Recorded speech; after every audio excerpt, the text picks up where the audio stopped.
Jesus é Deus. Produção: Esdras Savioli. Reedição: J. Alencar. Como Jesus pode ser 100% Deus e 100% homem ao mesmo tempo?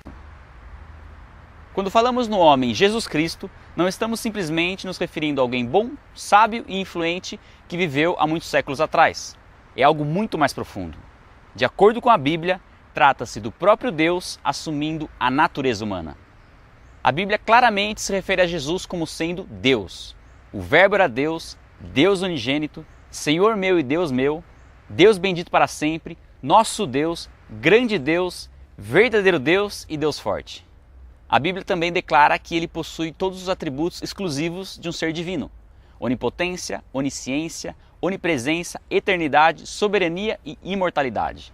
Jesus é o autor da vida, o criador de todas as coisas e o mantenedor do universo.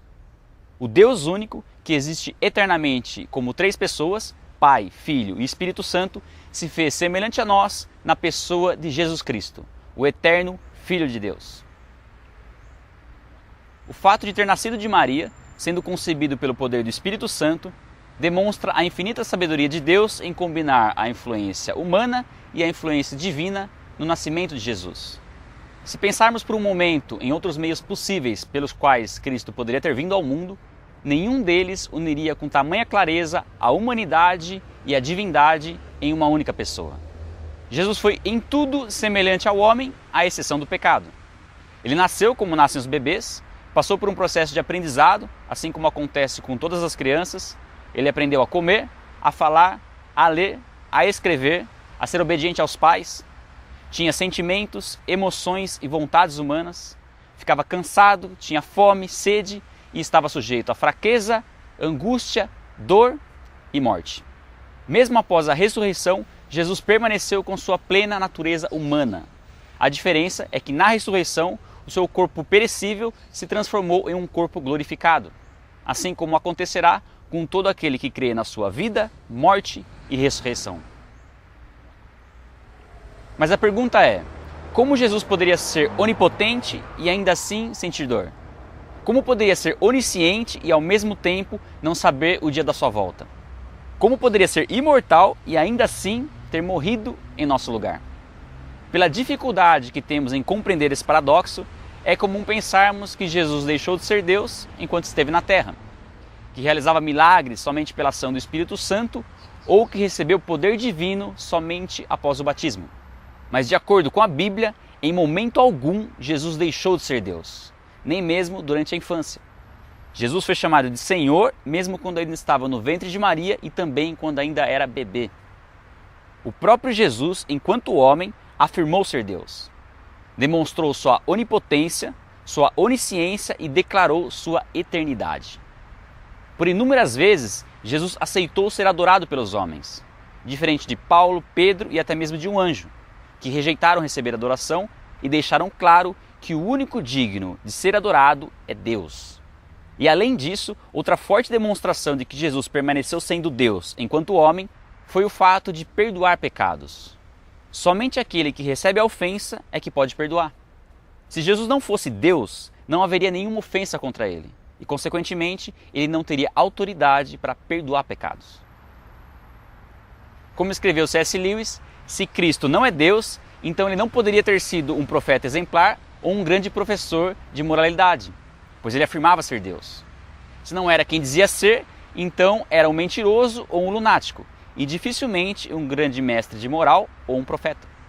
A verdade é que em momento algum Jesus abandonou, deixou de lado ou se esvaziou de sua divindade, ou mesmo de seus atributos divinos. Sendo Deus, ele tinha plena ciência de quando deveria ou não recorrer ao seu poder divino e de quando deveria ou não se sujeitar às fraquezas e limitações de sua natureza humana. Como Jesus fazia isso? Nós não temos condições intelectuais para entender totalmente.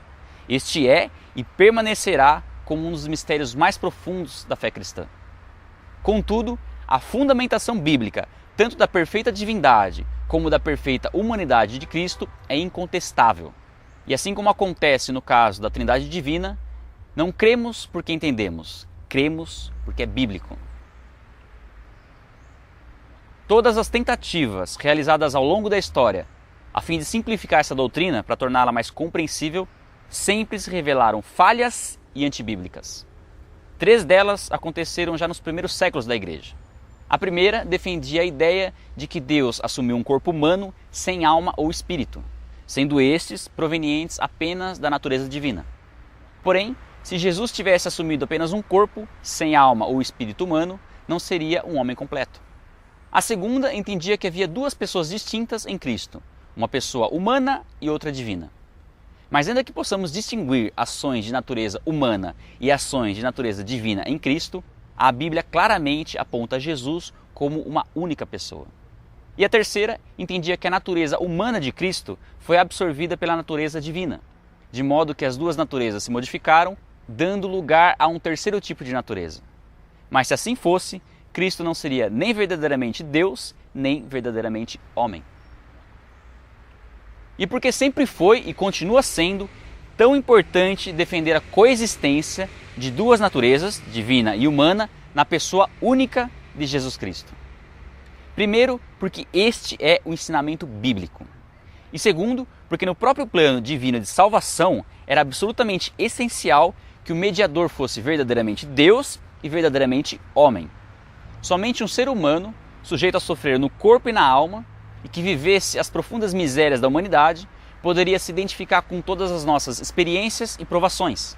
Somente assim ele poderia ser verdadeiramente tentado, se manter sem pecado e oferecer-se como sacrifício em nosso lugar. Além, é claro, de ser um exemplo humano perfeito para que pudéssemos segui-lo. Por outro lado, se não fosse Deus, mas apenas um homem, por mais perfeito que fosse, não poderia apresentar um sacrifício infinito, dando a possibilidade de redenção a todos os seres humanos, inclusive aqueles que ainda não haviam nascido, como eu e você. Se Jesus não fosse plenamente Deus, jamais poderia conceder salvação eterna aos que o aceitassem pela fé. O Filho de Deus, infinito, onipresente e eterno, tornar-se homem e unir-se para sempre a uma natureza humana. Trata-se, de longe, do maior milagre de toda a Bíblia, muito maior do que a ressurreição ou que a criação do universo. Permanecendo o que era, tornou-se o que não era. Em outras palavras, enquanto Jesus permanecia o que era, ou seja, plenamente divino, ele também tornou-se o que não fora antes, ou seja, também plenamente humano.